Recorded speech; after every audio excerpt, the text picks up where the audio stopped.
നമസ്കാരം. ഇന്നു ഞാൻ മകയിരം നാളിൽ ജനിച്ചവർക്കുള്ള പൊതുവായ ഫലങ്ങളെക്കുറിച്ച് പറയുന്നു. ഇത് നിങ്ങൾ ജനിച്ച സമയത്ത് ഗ്രഹങ്ങളുടെ ബലവും ബലക്കുറവും ആശ്രയിച്ച് ഫലം കൂടുകയും കുറയുകയും ചെയ്യും.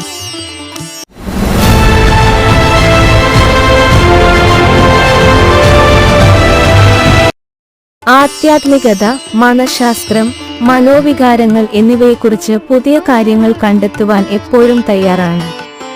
അറിവും അനുഭവജ്ഞാനവും വർദ്ധിപ്പിക്കുക എന്നതാണ് ഇവരുടെ പ്രധാന ഉദ്ദേശ്യം.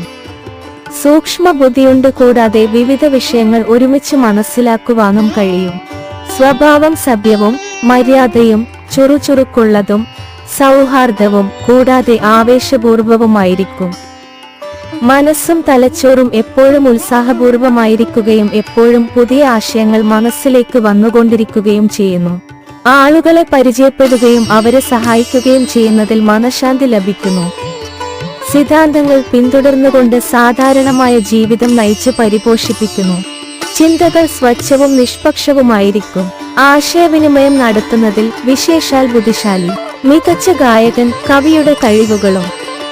അതുകൂടാതെ ആക്ഷേപഹാസ്യത്തിലും ഫലിതത്തിലും മറ്റുള്ളവരെക്കാളും ഒട്ടും പിറകിലല്ല. സാധാരണ വാദപ്രതിവാദം, അഭിപ്രായ വ്യത്യാസം കൂടാതെ വാഗ്വാദം എന്നിവ ഒഴിവാക്കുന്നു. ബുദ്ധിശൂന്യനാണെന്ന് തോന്നിപ്പിക്കുന്നു. ജീവിതത്തിന്റെ മികച്ചത് ആസ്വദിക്കുവാൻ ആഗ്രഹിക്കുകയും അനാവശ്യ കാര്യങ്ങൾക്ക് പ്രാധാന്യം കൊടുക്കാതിരിക്കുകയും ചെയ്യുന്നു.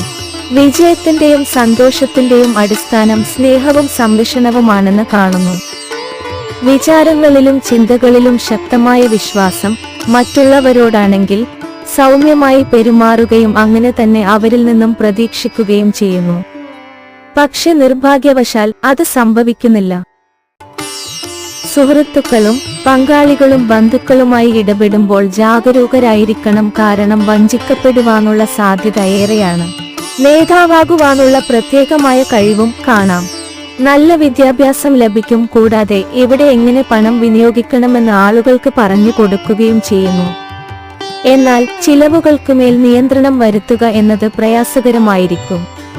ഒരു നല്ല ഗായകൻ, സംഗീതജ്ഞൻ, കലാകാരൻ, കവി, ബഹുഭാഷാ പണ്ഡിതൻ, കാൽപ്പനിക നോവൽ എഴുത്തുകാരൻ അല്ലെങ്കിൽ തത്വചിന്തകൻ എന്നിവയായി പരിണമിക്കും.